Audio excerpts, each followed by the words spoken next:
Bugun men sizga juda muhim masalani tushuntirib bermoqchiman.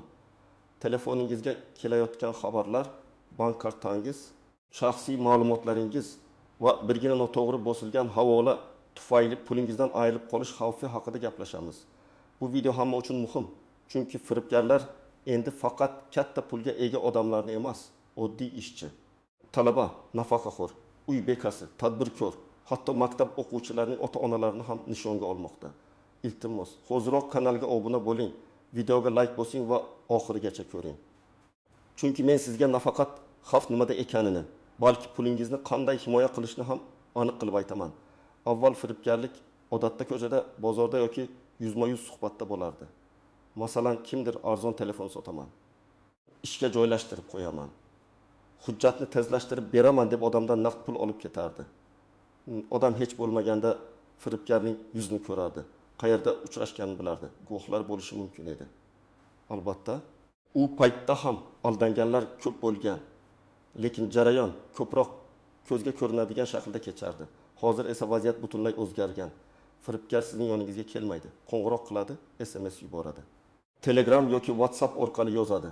Bank xodimi, soliq xizmati, kuryer, ish beruvchi, qarindosh yoki hatto huquqni muhofaza qiluvchi organ vakili bo'lib ko'rinadi. U sizni shoshiltiradi, qo'rqitadi yoki aksincha juda foydali taklif bilan qiziqtiradi. Eng xavfli tomoni shundaki, bugungi firibgarlar oddiy gap bilan emas, psixologik bosim bilan ishlaydi. Ular odamning qo'rquvi, ishonchi, shoshqaloqligi, foyda ko'rish istagi va texnik bilimining kamligidan foydalanadi. Men ekspert sifatida bitta narsani aniq aytaman. Bugun ko'p hollarda odam pulini texnik xato tufayli emas, ruhiy bosim ostida noto'g'ri qaror qilgani uchun yo'qotmoqda. Ya'ni karta raqamini bilishning o'zi firibgarga yetmaydi.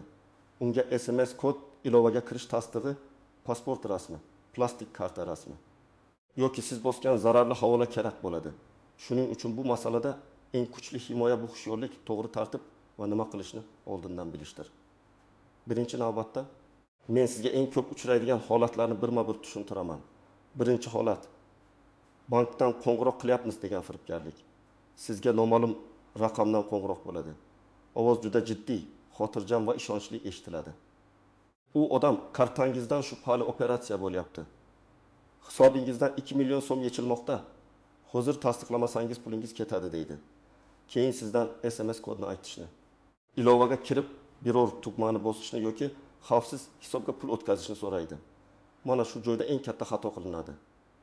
Haqiqiy bank xodimi hech qachon sizdan SMS kodni so'ramaydi. Haqiqiy bank xodimi kartangizdagi pulni xavfsiz hisobga o'tkazishni talab qilmaydi. Haqiqiy bank xodimi sizni qo'rqitib 5 daqiqa ichida qilmasangiz kech bo'ladi demaydi. Agar sizga shunday gap aytilsa, bu deyarli aniq firibgarlik belgisi. Masalan, bir odamga qo'ng'iroq qilib, kartangizdan 3 million so'm yechilmoqda deyishadi. Odam qo'rqib ketadi. Firibgar unga hozir kelgan 6 xonali kodni ayting. Operatsiyani to'xtatamiz deydi. Odam kodni aytadi. Aslida esa o'sha kod bank ilovasiga kirish yoki pul o'tkazishni tasdiqlash kodi bo'ladi. Natijada odam 3 million so'mni saqlab qolaman deb 2 million so'mini yo'qotishi mumkin. Ikkinchi holat: yolg'on novolalar. Sizga posilka keldi, jarima bor, subsidiya olish uchun ro'yxatdan o'ting. Bank kartangiz bloklanmasligi uchun tasdiqlang. Sovri yutdingiz degan xabar keladi. Xabarda havola bo'ladi. Havola ko'rinishidan rasmiy saytga o'xshaydi, lekin aslida soxta sahifa bo'ladi. Siz u yerga karta ma'lumotlarini, telefon raqamingizni, SMS kodni kiritasiz. Firibgar hammasini ko'rib turadi. Real hayotda bunday holatlar juda ko'p. Masalan, odam internet do'konidan mahsulot kutayotgan bo'ladi. Shu payt unga yetkazib berish manzilini tasdiqlang, 9 ming so'm to'lov qiling degan xabar keladi. Odam bu mening buyurtmam bo'lsa kerak deb o'ylaydi. Havolaga kiradi, kartasini kiritadi. 9 ming so'm emas, kartadagi 1 million 500 ming so'm yechilib ketadi. Chunki firibgarlar ko'pincha kichik summa bilan ishonch uyg'otadi. Odam katta xarid qilmayapman, xavf yo'q deb o'ylaydi. Aslida xavf summada emas, karta va kod ma'lumotlarining berilishida. Uchinchi holat: soxta ish takliflari. Telegram guruhlarida kuniga 300 ming so'm daromad. Uyda o'tirib ishlaysiz, faqat like bosasiz. Oddiy topshiriq bajarasiz degan e'lonlar ko'paygan. Dastlab sizga kichik pul ham berishlari mumkin. Masalan, birinchi topshiriq uchun egan 1000 so'm, ikkinchisi uchun egan 1000 so'm. Bu ishonch hosil qilish uchun qilinadi. keyin sizdan darajani oshirish, platformaga depozit kiritish, buyurtmani yakunlash uchun 500 ming so'm yoki 2 million so'm so'rashadi. Odam oldin pul olgan bo'lgani uchun ishonadi. Keyin esa yana 2 million kiritmasangiz oldingi pulingiz qaytmaydi deyishadi. Shu tariqa odam 500 mingdan boshlagan holda 5 million, 10 million, ba'zan 30 million so'mgacha yo'qotadi. 4-holat, qarindosh nomidan yozish. Kimdir sizga yaqin insoningizning rasmi tushirilgan akkauntdan yozadi. Telefonim buzildi, tez pul kerak, kasalxonadaman, kartaga tashlab yubor, keyin tushuntiraman deydi. Odam yaqin insoni qiynalib qoldi deb o'ylaydi va tekshirmasdan pul yuboradi. Men bunday vaziyatda bitta qoidani tavsiya qilaman. Pul yuborishdan oldin albatta ovozli qo'ng'iroq qiling. Agar ovozli gaplashish imkoni bo'lmasa, faqat o'sha odam biladigan savol bering. Masalan, kecha nima haqida gaplashgandik?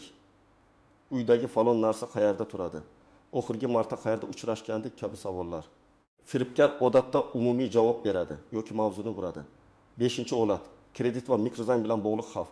Ba'zi firibgarlar odamning pasport rasmi, telefon raqami, yuz fotosurati yoki bank ilovasiga kirish ma'lumotlarini olib, uning nomidan kredit olishga urinadi. Bu ayniqsa xavfli, chunki odam pulni qo'lga olmagan bo'lsa ham qarz uning nomida paydo bo'lishi mumkin. Shuning uchun pasportingiz, ID kartangiz, selfie rasmingiz va bank ilovangizga kirish ma'lumotlari pulning o'zi kabi himoya qilinishi kerak.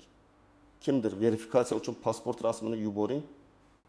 Ishga qabul qilish uchun karta old va orqa tomonini tashlang. Hisob ochish uchun SMS kodini ayting desa, darhol to'xtang. Kimlar ko'proq xavf ostida? Birinchi navbatda telefon va bank ilovalaridan faol foydalanadigan, lekin xavfsizlik qoidalarini yaxshi bilmaydigan odamlar. Nafaqaxo'rlar ko'pincha rasmiy ohangdagi qo'ng'iroqqa ishonib qoladi. Talabalar va yoshlar esa oson daromad takliflariga ishonishi mumkin. Tadbirkorlar soxta to'lov cheklari, soxta buyurtmachilar va soxta hamkorlar orqali aldanadi. Uy bekalari, internet do'kon, chegirma va sovrin xabarlarga ko'proq duch keladi. Lekin bu faqat ma'lum guruh muammosi emas. Men ko'rgan holatlarda texnikani yaxshi biladigan odamlar ham shoshilgan paytda xato qilgan. Kimlar unchalik xavotirlanmasligi mumkin?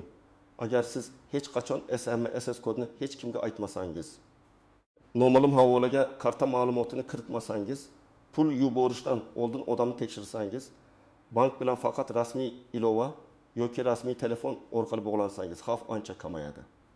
Lekin men aldanmayman deb o'ylash ham xavfli. Firibgarlar aynan ishonchli odamni emas, charchagan, shoshgan, qo'rqqan yoki diqqatini yo'qotgan odamni kutadi.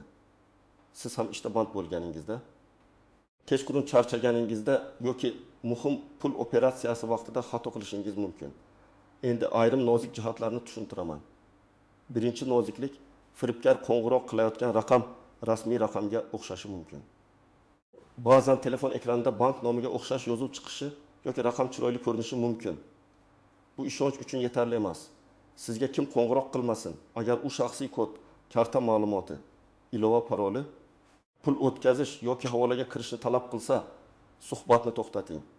Keyin kartangiz orqasidagi yoki bank rasmiy saytda ko'rsatilgan raqamga o'zingiz qo'ng'iroq qiling. Ikkinchi noziklik.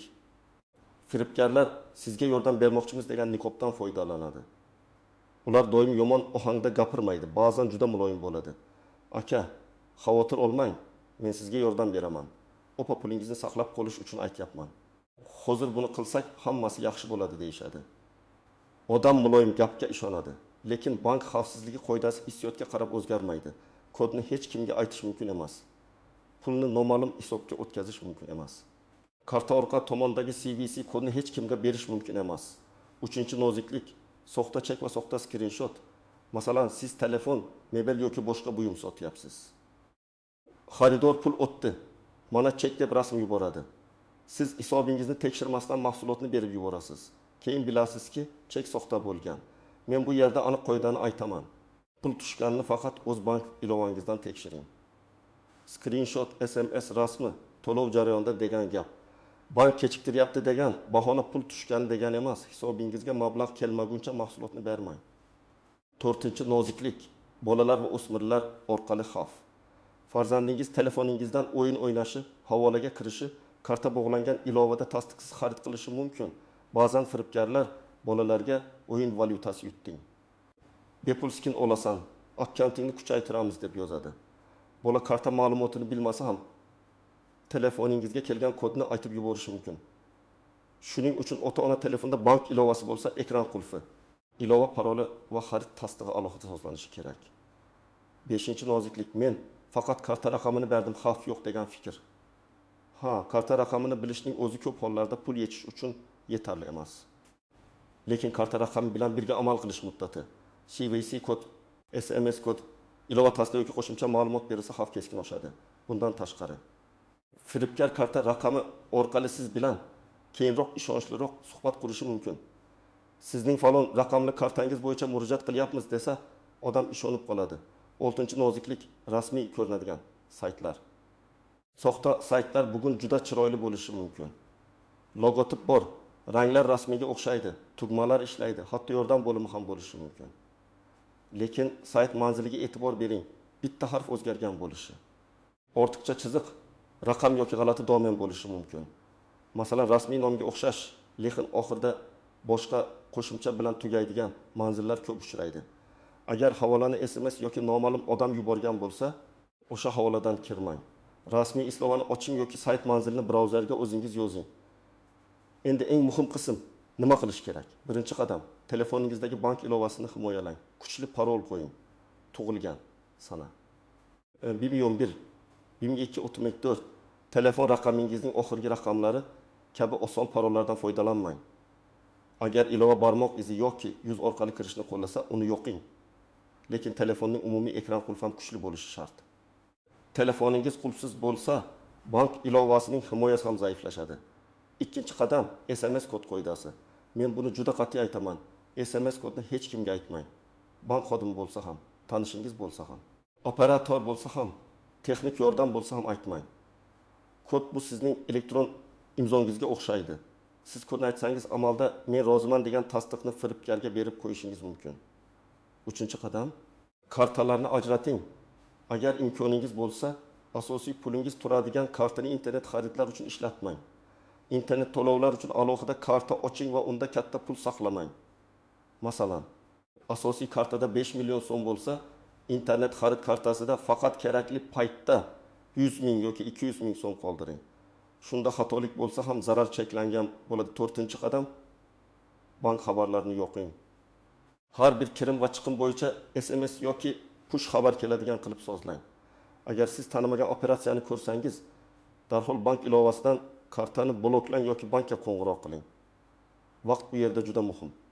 Ba'zan birinchi kichik yechimdan keyin firibgar kartani tekshirib, keyin katta summa yechishga urinadi. 5-qadam, shubhali qo'ng'iroqda qanday harakat qilishni oldindan belgilang. Agar kimdir bankdanman desa, siz rahmat. Men bankning rasmiy raqamiga o'zim qo'ng'iroq qilaman deb suhbatni tugating. Bahslashmang, isbot talab qilmang, uzun gaplashmang. Firibgarlar aynan suhbat davomida sizni bosim ostiga oladi. Suhbat qancha uzoq davom etsa, xato qilish ehtimoli shuncha oshadi. 6-qadam, agar havola kelsa, darhol bosmang. Avval o'ylang, men bunday xizmat kutyapmanmi? Bu xabar qayerdan keldi? Havola manzili rasmiy ko'rinadimi? Nega mendan karta ma'lumoti yoki kod so'rayapti? Agar shubha bo'lsa, havolani ochmang. Tashkilotning rasmiy ilovasiga yoki rasmiy saytiga alohida kiring. 7-qadam, hujjatlaringizni himoya qiling. Pasport, ID karta. Haydovchilik guvohnomasi, karta rasmiy selfi va shaxsiy ma'lumotlarni Telegramdagi notanish odamga yubormang. Ishga kirish, sovrin olish, verifikatsiya, yetkazib berish, ijara, kredit, yordam puli kabi bahonalar bilan hujjat so'rashsa, avval tashkilotni tekshiring. Rasmiy ofis, rasmiy sayt, shartnoma, aloqa raqami va yuridik ma'lumotlar bo'lishi kerak. 8-qadam. Yaqinlaringiz bilan kelishilgan xavfsizlik so'zini belgilang. Masalan, oilada pul so'ralganda ishlatiladigan oddiy savol yoki maxfiy so'z bo'lsin. Kimdir onangiz nomidan, ukangiz nomidan yoki farzandingiz nomidan yozsa, shu savolni bering. Bu juda oddiy, lekin ko'p holatda pulni saqlab qoladi. 9-qadam, agar aldangan bo'lsangiz, uyalmang va kechiktirmang. Ko'pchilik men qanday qilib aldandim deb uyaladi, vaqt o'tkazadi. Hech kimga aytmaydi. Bu eng noto'g'ri yo'l. Darhol bankka qo'ng'iroq qiling, kartani bloklang, operatsiya bo'yicha murojaat qoldiring. Keyin huquqni muhofaza qiluvchi organlarga ariza bering. Arizada vaqt, sana, telefon raqami, Karta raqami, pul o'tgan hisob, yozishmalar, skrinshotlar, qo'ng'iroq tarixi, havola manzili va barcha dalillarni ko'rsating. Hech narsani o'chirmang. Telegramdagi yozishmalar, SMS, bank bildirishnomalari, chek va qo'ng'iroq loglari dalil bo'lishi mumkin. 10-qadam, bank ilovangizdagi limitlarni tekshiring. Kunlik pul o'tkazish limiti juda katta bo'lsa, uni pasaytiring. Internet to'lovlari kerak bo'lmasa, vaqtincha o'chirib qo'ying. Ba'zi banklarda karta bo'yicha onlayn to'lov, xalqaro to'lov, naqd yechish va pul o'tkazish limitlarini alohida boshqarish mumkin. Bu sozlamalar odamga noqulay tuyulishi mumkin. Lekin xavfsizlikda juda foydali. Yana bir muhim maslahat, ota-onangiz, buvingіз, bobongiz va farzandlaringizga shu qoidalarni oddiy tilda tushuntiring. Ularga hech kimga kod aytmang. Bank o'zi qo'ng'iroq qilib kod so'ramaydi. Pul so'ralsa avval telefon qiling. Havolaga karta kiritmang degan darta qoidani yodlatib qo'ying. Chunki oilada bitta odam xato qilsa, butun oila zarar ko'rishi mumkin. Ayniqsa keksalar rasmiy ohangdagi gapga tez ishonib qoladi. Bolalar esa xavfni to'liq tushunmaydi. Agar siz tadbirkor bo'lsangiz, qo'shimcha ehtiyot choralarini ko'ring. Ishchi yoki yordamchingizga asosiy bank hisobiga to'liq kirish bermang. Har bir to'lovni 2 bosqichli tasdiq bilan qiling. Buyurtmachidan kelgan chekka ishonmang. Bank hisobingizda pul tushganini tekshiring. Katta summa bo'yicha og'zak kelishuv bilan ishlamang. Shartnoma, hisob faktura, rasmiy yozishma va to'lov manbasi aniq bo'lsin. Firibgarlar biznes egalari bilan ko'pincha shoshilinchlik orqali ishlaydi. Hozir mahsulotni yuboring, pul yo'lda. Chek tashladim, bank kechiktiryapti. Kuryer kutyapti kabi gaplar xavf belgisi bo'lishi mumkin.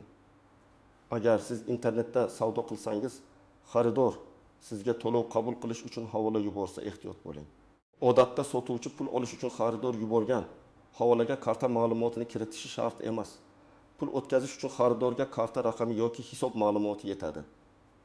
Agar pulni olish uchun havolaga kiring, karta ma'lumotini kiriting deyishsa, bu juda katta xavf belgisi.